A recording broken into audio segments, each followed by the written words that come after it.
is early childhood consultant, researcher, and the author and founder of Nurturing Childhoods Foundation.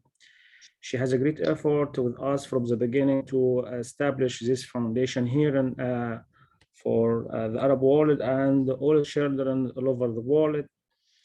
At the end of this workshop, we'll provide you with the link to register for certificates about this workshop, and we'll receive your questions and queries about this workshop now.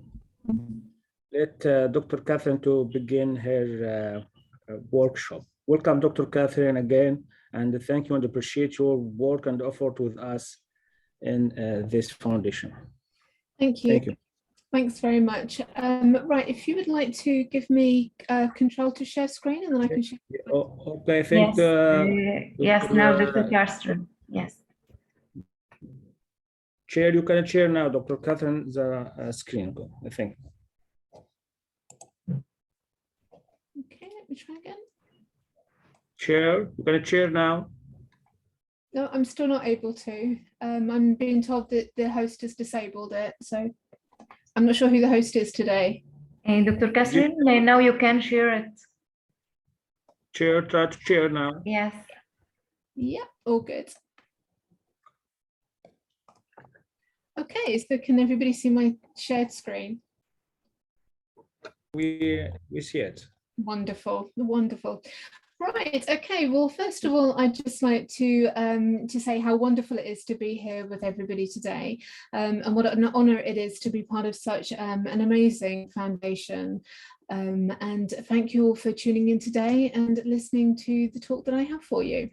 So I have worked with families, childcare centres and schools all over the world, helping them to recognise the difference that we make to a child's life from the very beginning.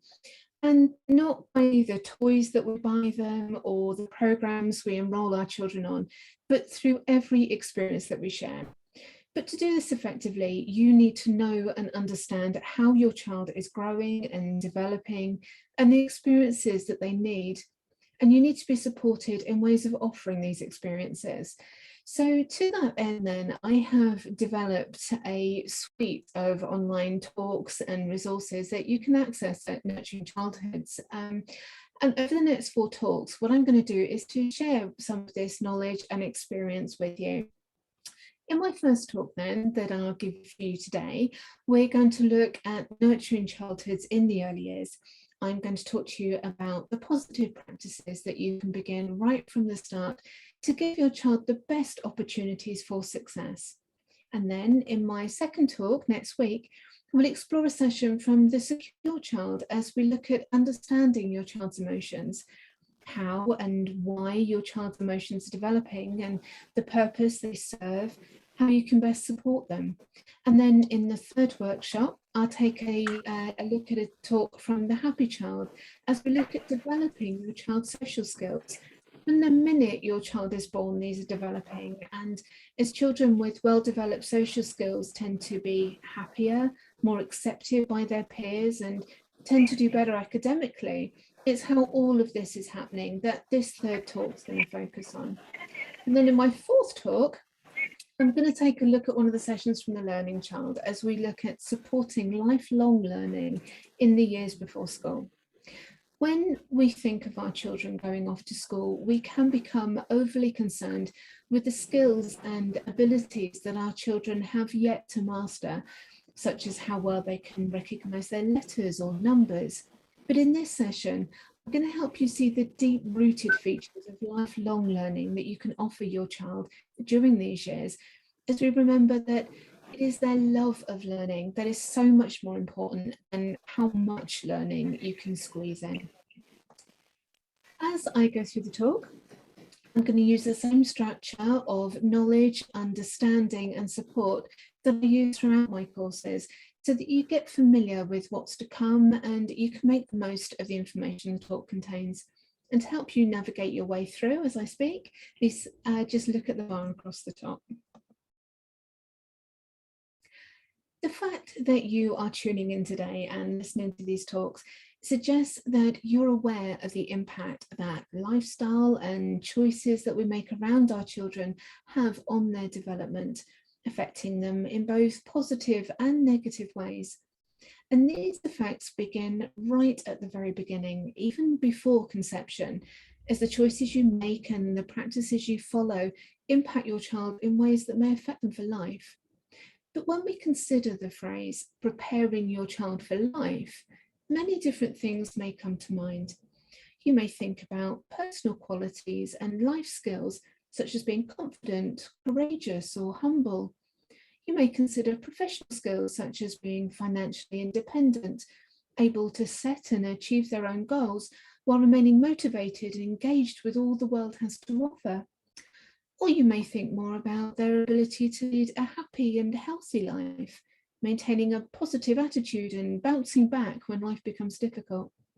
You might consider the strength of their relationships to be important, with an ability to engage in social situations or to take care of themselves as they actively make healthy choices.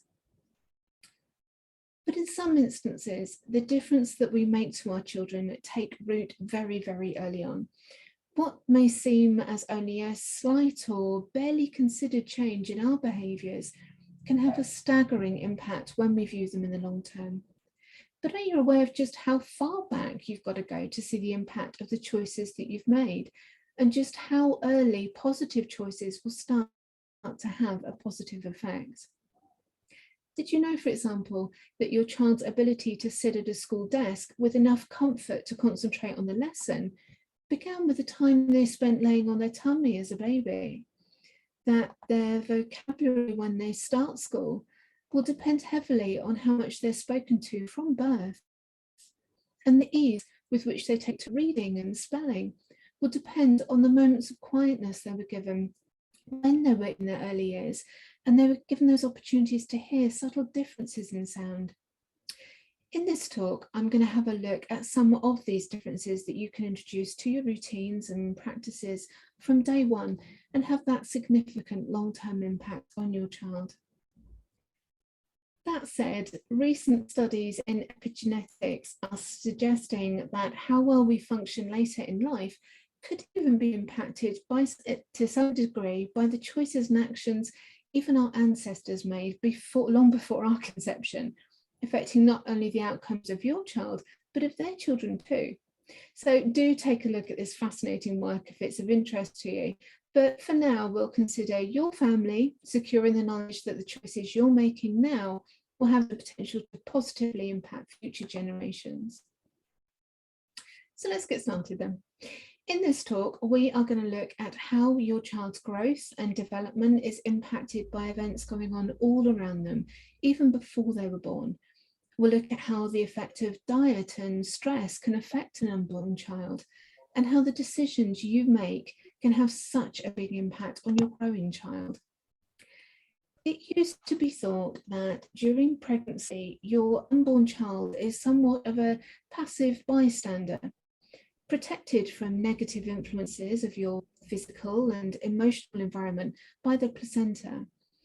However, studies show that this is not in fact the case, with effects from the mother's diet, emotions, and levels of stress all influencing the development of her unborn child in ways that can have a long-term effect. For example, research by the Developmental Origins of Health and Disease shows that when a mother doesn't receive enough nutrition during pregnancy, the baby's systems will adjust for a world that's lacking in nourishment.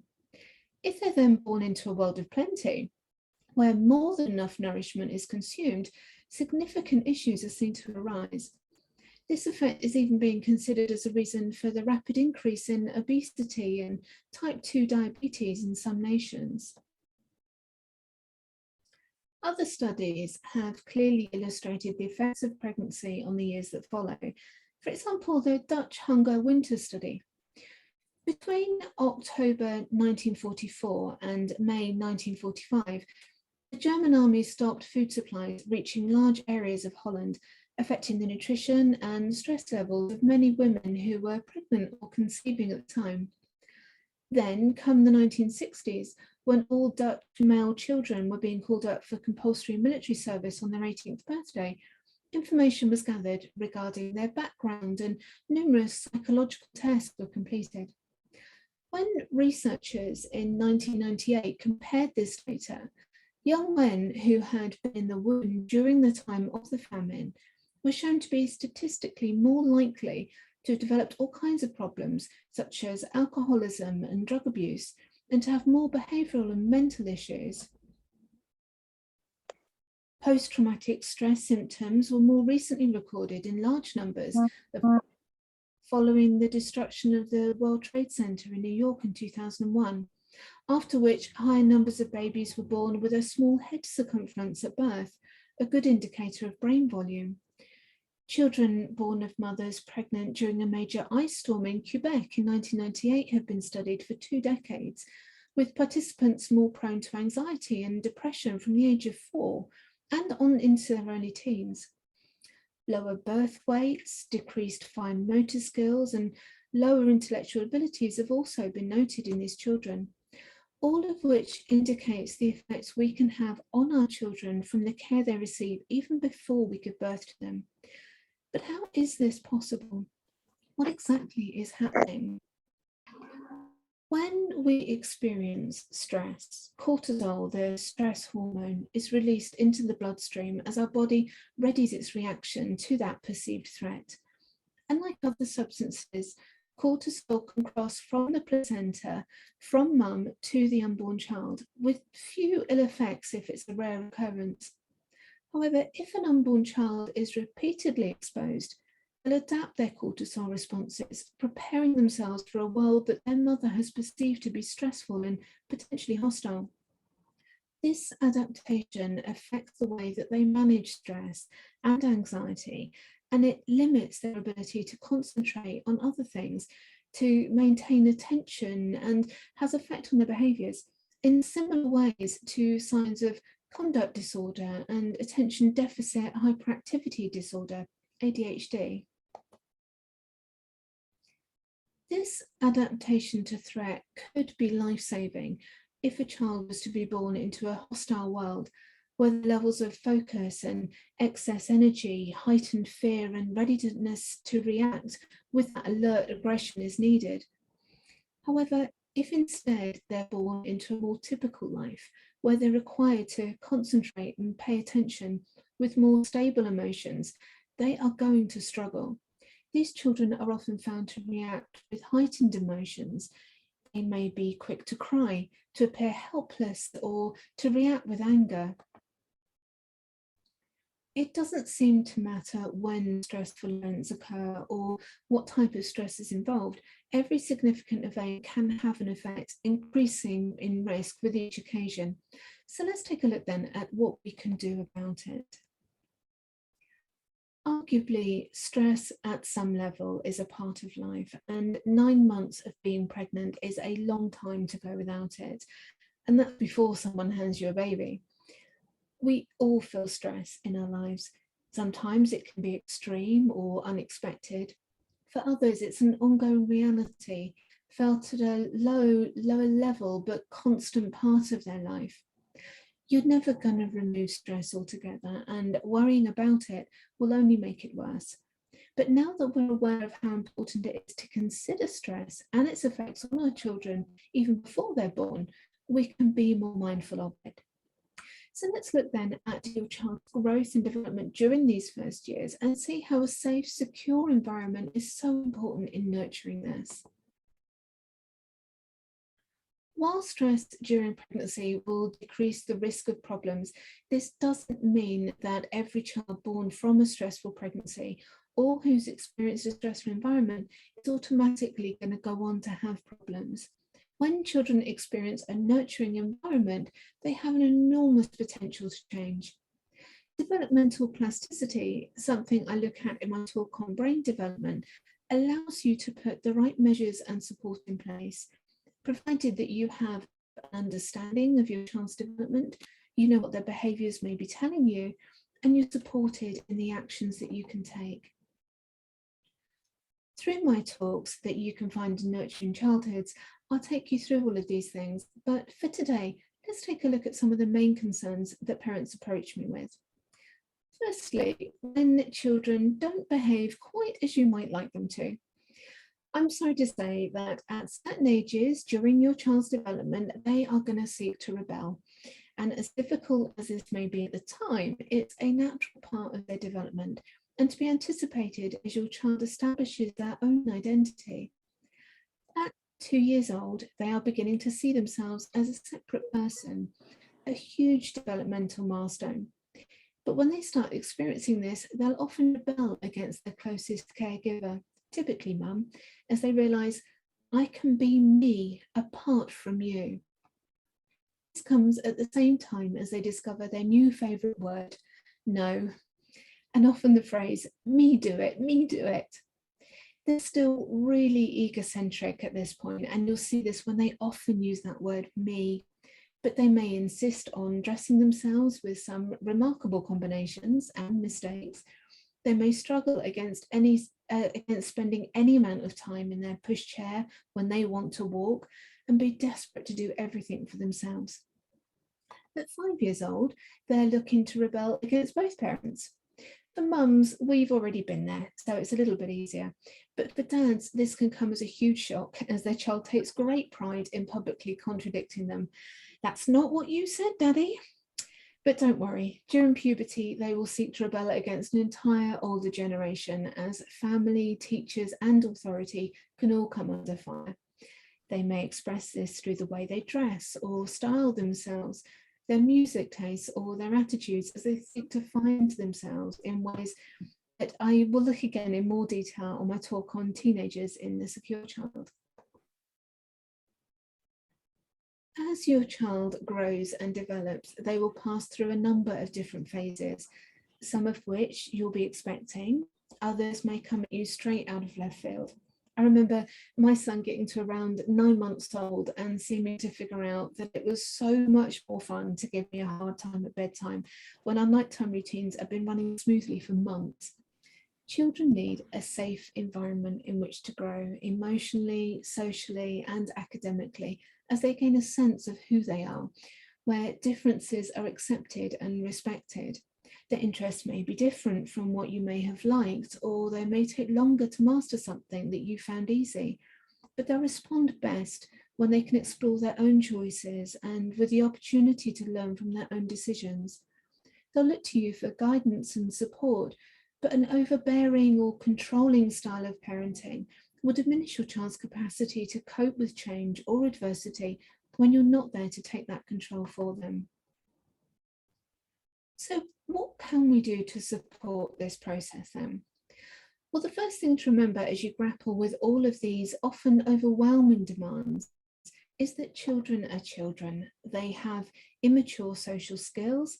They can't yet fully manage their body physically. They have a developing, unfinished brain and confusion about their needs and wants. Their brain is continually flooding their bodies with chemicals that cause them to act in all kinds of ways that we may read as quite irrational or chaotic. And as well as all of this, your child is their own person, full of emotions, motivations, and liable to getting things wrong. They're not programmable machines, even when you do exactly what the book told you to. And they will test your boundaries. Children all of to grow. There are no differences. Brains are developing, bodies are growing, and your world is a space that your child isn't the way around. So much. Sorry, I'm putting microfocus on it. Could you put that off on me?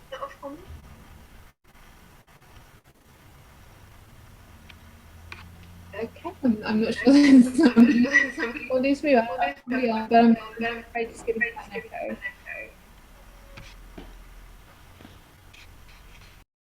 Thank you. So much as you understand that when your child is learning to walk, they are going to fall down, understand they're going to make all kinds of mistakes in every which way that they're trying to learn something new.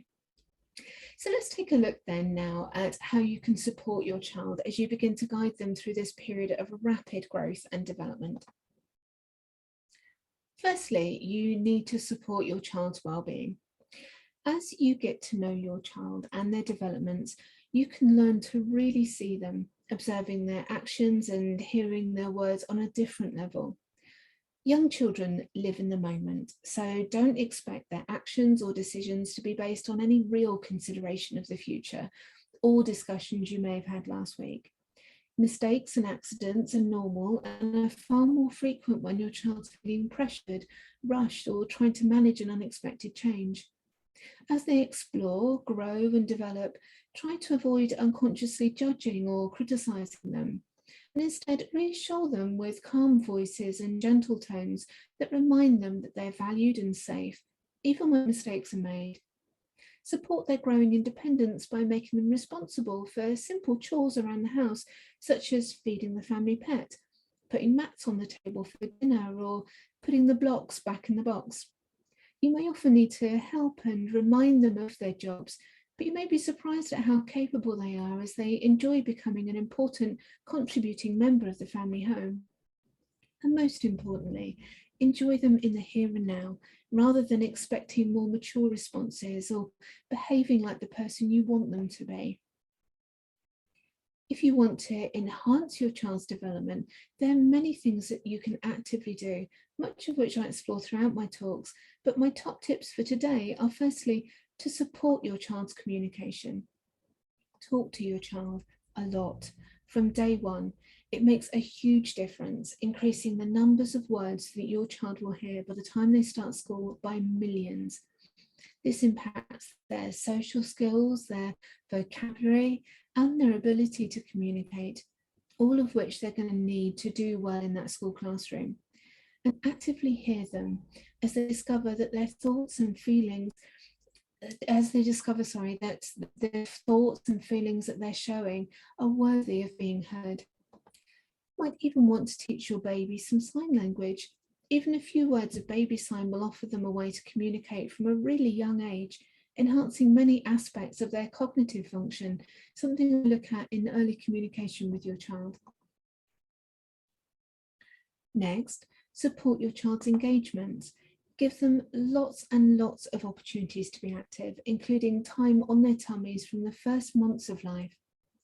This strengthens their core systems in ways that are essential for sitting at a desk, even sitting cross-legged on the floor. These opportunities are so important that I offer a full talk to them when I look at time to get physical. Offer your child a sensory stimulating environment.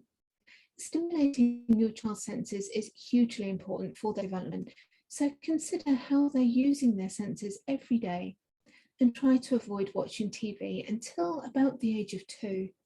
Screen use is on the rise with children everywhere, but for substantial reasons that I look at in my talk on screen time and the secure child, this is hugely detrimental.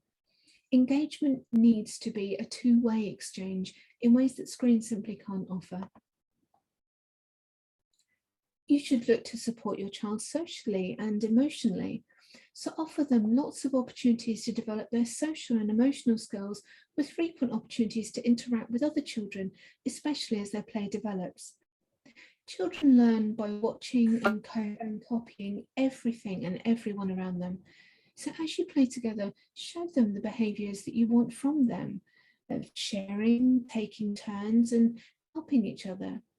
You should read to your child from the time they're born. I even read to my bump, allowing my children to hear my voice while I sat calmly every night, and it was a good excuse to revisit some old favourites.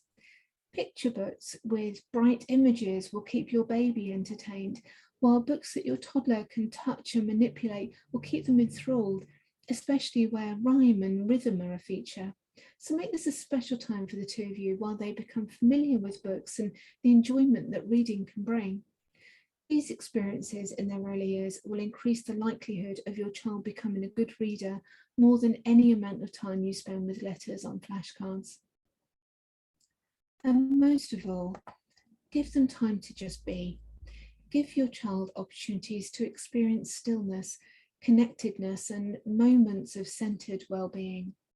Allow time for magic and imagination, spending time in nature, telling stories and playing silly games. Spend time in your local park, take walks in the neighbourhood, or enjoy sport together. As your child grows, they're perfecting their abilities, learning how to think, to process information and behave appropriately. This takes their whole childhood, so don't try and rush this vital development or accelerate it on to the next stage. I really hope you've enjoyed this talk today, and I look forward to joining you again over the coming weeks. And in the meantime, if you'd like to access a full range of parenting courses, please go to nurturingchildhoods.co.uk, where you'll also find professional development for anyone working with young children, as well as my new accreditation for childcare settings and schools, providing all the materials to make this a truly transformative process. This offers the only suite of materials for all the key adults in a child's life, so we can really begin working together to support children in their early years. In my next talk, I'm going to look at understanding your child's emotions, how and why these are developing, the purpose they serve, and how you can best support them. For now, thank you for joining me today, and I hope I've given you lots to think about as you nurture your child throughout their childhood. And thank you again for joining me. I will now I'll now very smoothly attempt to unshare my screen with you. Just give... Okay. Thank you so much, Dr. Kathryn, about this great presentation. You conclude many important things about the journey of a child from pregnancy, also before pregnancy, and you know the impacts of pregnancy and the relationships and the development of the appropriate practices on the coming life of children during adulthood. So now we can receive any question, inquiry for Dr. Kathryn. Anyone here can ask her about any information, a question about the presentation. And now you will find also as a link for certificates on the chat. Also, would like to invite you to join us in Early Childhood Education Foundation, support us to continue to give you important information like this. After tomorrow, okay, also on 26th, we have a presentation on the training workshop with Dr. Bano Osta about learning foreign language in the early years. We would like also to come and join this also great workshop. Anybody can ask, have a question here? It's on Friday. It's not tomorrow, right? It's on Friday. Friday, yes, 26. Today to 24. And after yes, tomorrow. It's okay. No. Yeah, after tomorrow. After tomorrow. Here, any question? Do you have any question here? Thank you, Dr. Helen also here. Learning from, no question? Okay, thank you. You will find the link and also WhatsApp to any query. Dr. Kathryn also will continue with us 2 additional training workshops about nurturing childhoods. Okay. Thank you again. Dr. Kathryn, do you want to say anything before ending this workshop? I'd just like to thank the Early Childhood Foundation again, to say what an amazing organisation this is and what a thrill it is to be a part of it. We have got some amazing talks from some fantastic speakers coming up over the next by the way, would like to thank Dr. Helen. He is us with here, Dr. Bano. She is from our international group. Also, I'd like to thank Dr. Asmat Khorshid and Nancy. Thank you. Nancy, so much. They cooperate with me and help us to be with you today. Thank you so much, and we'll see you again. Inshallah. Inshallah. Welcome, Dr. Muhammad. Thank you. Thanks so much. Thank you, Dr. Muhammad. Thank you, Dr. Kathryn. Thank you. Bye-bye. Thank you. Yes. Thank you. What about Dr. Helen? Hi, how are you doing?